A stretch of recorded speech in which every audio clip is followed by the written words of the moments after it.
So hello friend, welcome to exam Guruji. आज हम आपके लिए टॉप 20 का पार्ट नंबर 17 लेके आए हैं। तो जिसने अभी तक चैनल को सब्सक्राइब नहीं किया है वो कर लो और साथ में बेल आइकन को दबा लो।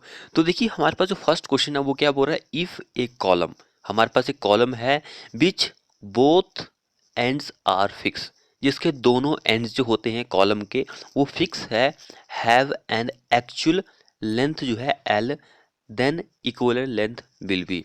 इक्विवेलेंट लेंथ जो होती है वो क्या होगी, इक्विवेलेंट लेंथ क्या होगी, एल बटे दो, एल, दो एल, या फिर एल बटे तीन, क्या होगी।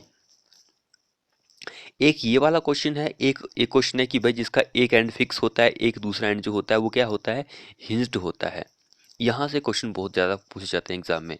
तो इसलिए मैं आपको दोनों का आंसर बता दूंगा कि भाई फिक्स, अगर दोनों एंड जो है कॉलम के वो फिक्स हैं तब उसके लिए इक्विवेलेंट लेंथ जो होती है वो क्या होती है।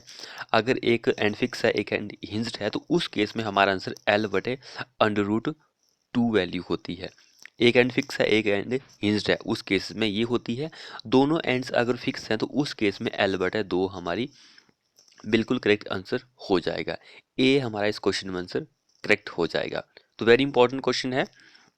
वीडियो को अपने दोस्तों के साथ शेयर भी कर दीजिए। जिसने अभी तक वीडियो को शेयर नहीं किया है कभी भी, तो वो कर सकते हैं। देखिए, नेक्स्ट क्वेश्चन बोल रहा है व्हेन डायरेक्ट स्ट्रेस जो होता है वो किसके ज़्यादा होता है, बेंडिंग स्ट्रेस से। There will be, direct stress जो है वो ज़्यादा है, किससे, ग्रेटर देन है, बेंडिंग स्ट्रेस से।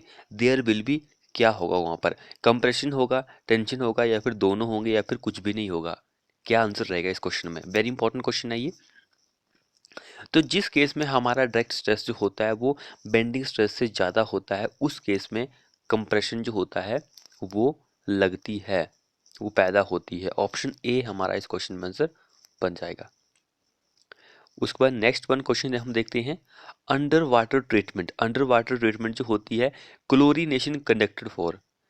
जो अंडर वाटर ट्रीटमेंट होती है उसके लिए क्लोरीनेशन जो होती है, एक प्रोसेस होती है, वो आप करते हैं, क्यों करते हैं, ताकि रिमूवल ऑफ हार्डनेस, या फिर डिस्ट्रॉय ऑफ पैथोजेनिक बैक्टीरिया, या फिर टर्बिडिटी ऑफ वाटर, या फिर नन ऑफ दीज।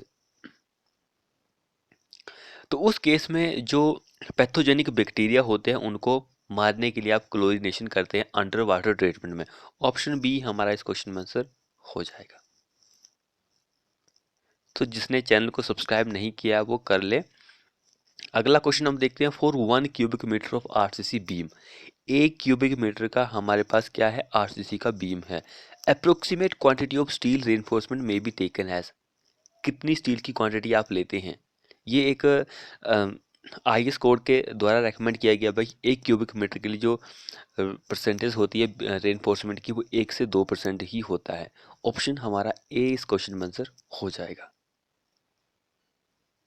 सो अगला क्वेश्चन हम देखते हैं, शेयर फोर्स डायग्राम जो है वो किसके लिए, कैंटिलीवर बीम के लिए। शेयर फोर्स डायग्राम जो होता है कैंटिलीवर बीम के, carrying a uniformly distributed load over its whole length. पूरी लेंथ पर क्या लग रहा है, यूडीएल लग रहा है। तो बोल रहा है कि भाई शेयर फोर्स डायग्राम क्या होगा, रेक्ट एंगुलर ट्राइंगल, या फिर पैराबोलिक, या फिर क्यूबिक पैराबोला। क्या आंसर रहेगा इस क्वेश्चन का। तो शेयर फोर्स डायग्राम जो होता है जब यूडीएल लगता है तो उस केस में हमारा ट्राइंगल होता है, त्रिभुजाकार।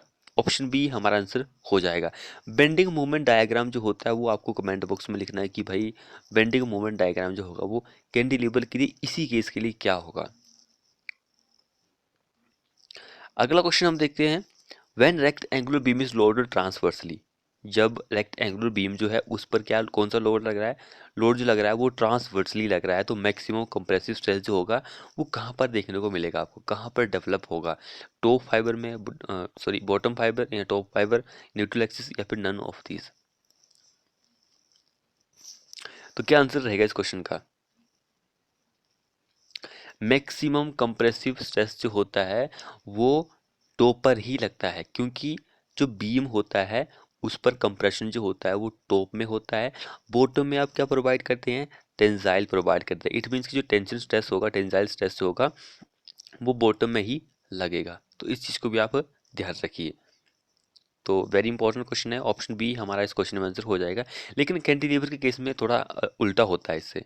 आपको पता है कि कैंटिलीवर में रेनफोर्समेंट जो होती है हम ऊपर प्रोवाइड करते हैं, इसलिए उल्टा होगा।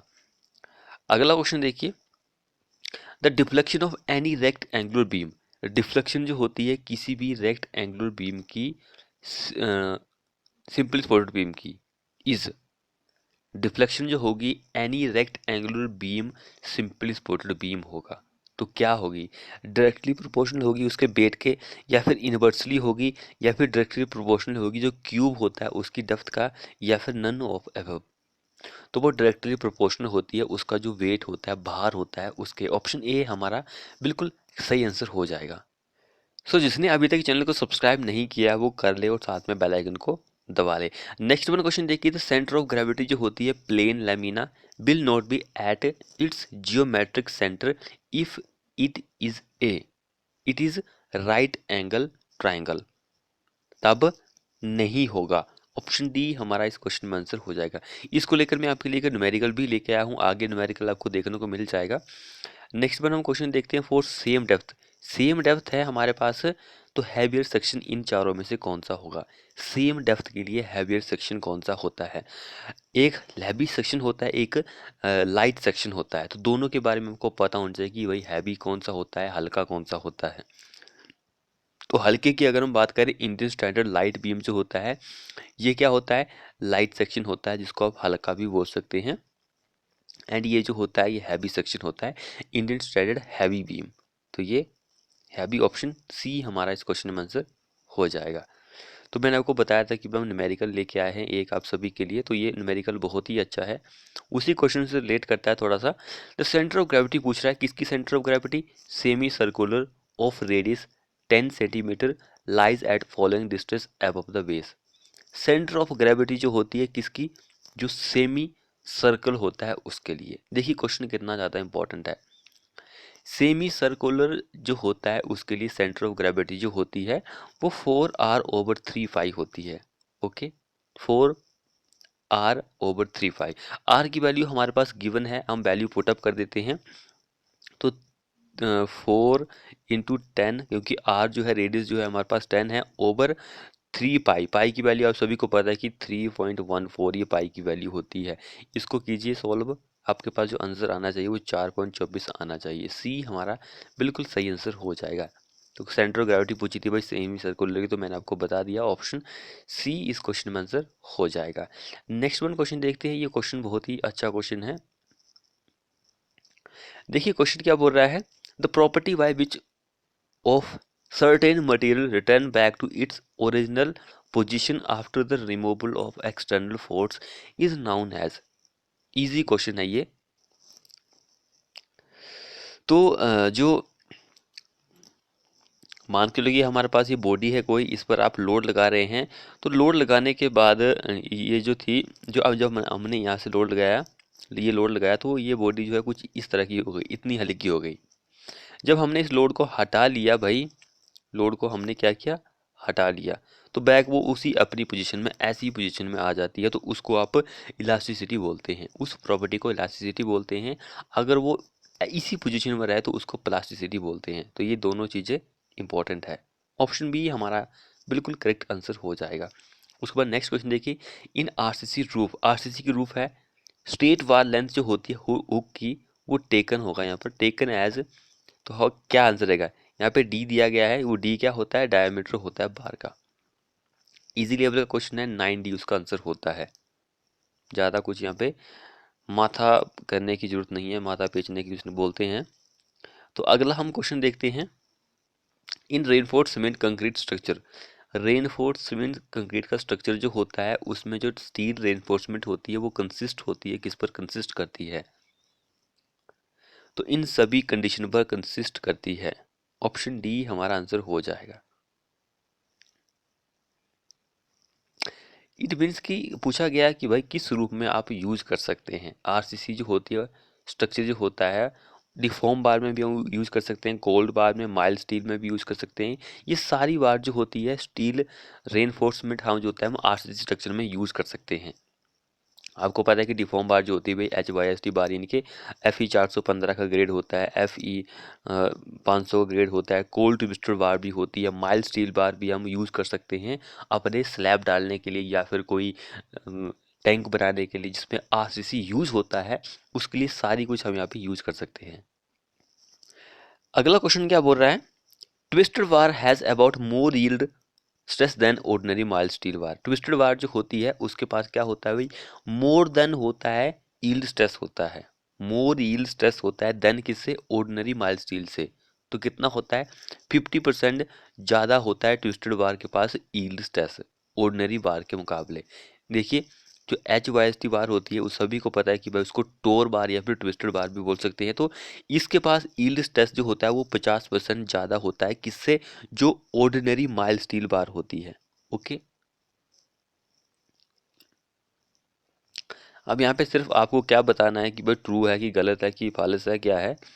Compressive strength of concrete, compressive strength जो होती है कंक्रीट की वो बोल रहा है कि 10 से 15% होती है उसकी टेंसाइल स्ट्रेंथ के। क्या आंसर रहेगा इस क्वेश्चन का, तो ये बिल्कुल गलत है भाई, फॉल्स है। क्योंकि जो कंक्रीट की पूछ रहा है भाई, स्टील की नहीं पूछ रहा है।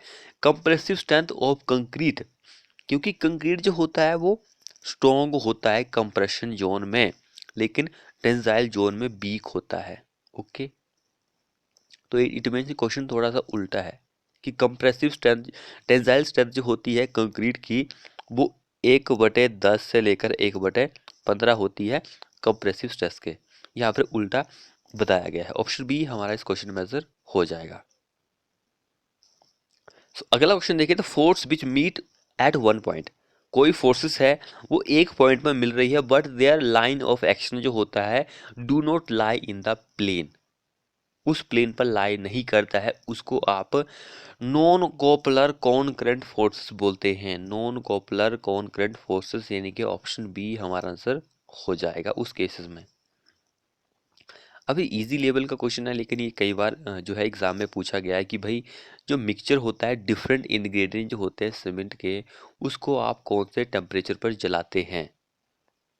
वैसे टेम्परेचर तो बहुत ज़्यादा रहते हैं, जैसे कि हमारे पास 3-4 कंडीशन आती है, 250 से लेकर 1700 डिग्री तक का टेम्परेचर होता है, लेकिन यहाँ पे पूछा गया है तो ऑप्शन 1700, 1500 से 1700 हमारा आंसर होना चाहिए, 1500 से 1700 डिग्री सेल्सियस। तो यहाँ पे डी हमारा नियर बाय ऑप्शन है तो हम इसको ही सही मानते हैं ऑप्शन, और बोर्ड ने भी इसी को ही सही माना है। वैसे सभी को पता है कि भाई 1500 से लेकर 1700 डिग्री सेल्सियस जो होता है वो टेम्परेचर होता है, उस टेम्परेचर पर सीमेंट के जितने भी इंग्रेडिएंट होते हैं, घटक होते हैं, उसको आप जला सकते हैं। जो मैंने आपको 250 बताया, 250 से 500 होता है, कुछ इस तरह का होता है। तो ये डिफरेंट डिफरेंट चीज़ों के लिए होता है। ये मैंने आपको HPJ की क्रैश की सीरीज चलाई थी हमने, वहाँ पे बता चुके हैं, तो आप वहाँ पे जाकर देख सकते हैं। अगला क्वेश्चन देखिए, ये क्वेश्चन बहुत ही ज़्यादा इंपॉर्टेंट है, इस क्वेश्चन का आपको कमेंट बॉक्स में जवाब भी लिखना है। तो देखिए क्वेश्चन बोल रहा है कि अकॉर्डिंग टू हमारे इस आईएस कोड के according how many seismic zones are there, 5, 4, 6, 3, कितनी जोन्स है। आप सभी को पता होना चाहिए कि जो सिस्मो होता है, भूकंप होता है, उसके बारे में आपको सिस्मोलॉजी जो होती है उसमें स्टडी करते हैं। सिस्मोलॉजी, जो सिस्मोलॉजी होता है उसमें आप भूकंप के बारे में स्टडी कर सकते हैं। भूकंप जो होती है इसकी तीव्रता जो होती है रिक्टर स्केल होता है, उस पर आप चेक कर सकते हैं कि कितनी है भाई, भूकंप की तीव्रता कितनी है, गति कितनी है। तो बोल रहा है कि भाई इस आइस कोड के अकॉर्डिंग कितनी जोन्स में डिवाइड किया गया है इंडिया को। जो जोन्स हैं, सिस्मिक जोन जो हैं उसके अकॉर्डिंग तो भारत को 5 जोन में डिवाइड किया हुआ है, जैसे कि second zone, third zone, 4 zone, 5 zone. ठीक है, इस तरह से डिवाइड किया हुआ है। ये जो है सेकंड जोन, यहाँ पर एक जोन और थी, इस दोनों जोन को मिलाकर एक ही जोन बना दिया है। तो 5 जोन हो सकता है, लेकिन जो बोर्ड वाले इन्होंने 6 को आंसर सही माना है, तो ये गलत है भाई। इसलिए मैं आप कमेंट बॉक्स में नंबर के लिए दे रहा हूँ कि भाई इसका आंसर क्या होगा। वैसे होगा तो, वैसे होती तो 4 हैं, जोन 4 हैं। अगर हम जो 2 है इसको 1 गिने, इसको 3 को 2 गिने, इसको 4 को 3 गिने, इसको 5 को 4 गिने, तो इस तरह से 4 जोन्स बनती है। लेकिन पन्ने में तो 5 बनेगा भाई, 5 जोन है। देखिए 5 पन्ने में 5 है, तो कमेंट बॉक्स में आप इस क्वेश्चन का आंसर लिख सकते हैं कि भाई कितनी जोन्स होगी। वैसे ये आइस कोड, इस आइस कोड के अकॉर्डिंग पूछा है तो हो सकता है कि 6 आंसर बिल्कुल सही हो, लेकिन मैंने इसके बारे में रिसर्च नहीं की है। वैसे मेरे पास जो सिस्मिक जोन्स की बुक है उसके अकॉर्डिंग मैं बता रहा हूँ कि जो मैंने आपको बताया है वो बिल्कुल करेक्ट है। तो उसके अकॉर्डिंग मैंने आपको बता दिया है। वैसे मैं इसकी एक ऊपर वीडियो भी लेके आऊँगा आप सभी के लिए कि भाई जो भारत है उसमें कौन से जोन में कौन सा स्टेट आता है, तो ये चीज़ें इंपॉर्टेंट है। तो हम देखते हैं, उसके लिए वीडियो लेके आऊँगा मैं। तो इस क्वेश्चन का आंसर मेरे हिसाब से ए होना चाहिए, आपके हिसाब से बी होगा या फिर सी होगा, कौन सा होगा कमेंट बॉक्स में इसका आंसर आप लिख सकते हैं। जिसने अभी तक चैनल को सब्सक्राइब नहीं किया है वो कर लो, साथ में बेल आइकन को दबा लो। देखिए नेक्स्ट वन क्वेश्चन क्या बोल रहा है, तो sources of thermal pollution. Thermal pollution जो होता है उसका रिसोर्स क्या होता है, सोर्सेज क्या होता है, स्रोत क्या होता है, तो उसका स्रोत होता है कूलिंग टावर। कूलिंग टावर जो होता है ये इसका क्या है, स्रोत है, सोर्सेज है। नेक्स्ट वन क्वेश्चन देखिए, unit of measurement for payment of door and window is, क्या आंसर रहेगा इसका। यूनिट ऑफ मेजरमेंट जो होता है पेमेंट का डोर एंड विंडो के लिए, तो वो मीटर स्क्वायर होता है। मीटर स्क्वायर, यहाँ पे मीटर स्क्वायर नहीं दिया गया है, मीटर वर्ग मीटर। ऑप्शन बिल्कुल सी आंसर हो जाएगा हमारा।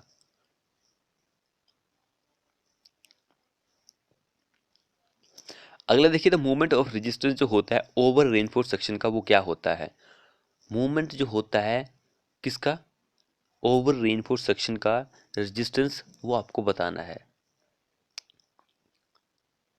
तो मूवमेंट ऑफ रेजिस्टेंस जो होता है ओवर रेनफोर्स सेक्शन का, वो मोर देन होता है बैलेंस सेक्शन से, मोर देन होता है बैलेंस सेक्शन से। ऑप्शन सी हमारा इस क्वेश्चन में आंसर हो जाएगा। अगला और लास्ट क्वेश्चन देखिए हमारे इस वीडियो का, शेयर रेनफोर्समेंट जो होती है आप प्रोवाइड करते हैं किसी भी स्ट्रक्चर में, किस फॉर्म में प्रोवाइड करते हैं। शेयर रेनफोर्समेंट जो होती है, इजी लेवल का क्वेश्चन है। वर्टिकल की फॉर्म में प्रोवाइड कर सकते हैं, वर्टिकल स्टेप्स में, बेंट अप वार की तरह एंड इंक्लाइंड स्टेप्स, इन तीनों की तरह हम शेयर रेनफोर्समेंट जो होती है वो किसी भी स्ट्रक्चर में प्रोवाइड कर सकते हैं, इसकी फॉर्म में, इसके रूप में प्रोवाइड कर सकते हैं। तो ऑप्शन डी हमारा बिल्कुल सही आंसर हो जाएगा। तो फ्रेंड्स, जिसने अभी तक चैनल को सब्सक्राइब नहीं किया है वो कर लो, और साथ में वीडियो को अपने दोस्तों के साथ शेयर करें। कमेंट बॉक्स में कमेंट जरूर लिखिए कि भाई आपको हमारी ये वीडियो कैसी लगी, और मिलते हैं ऐसी ही नेक्स्ट वीडियो में।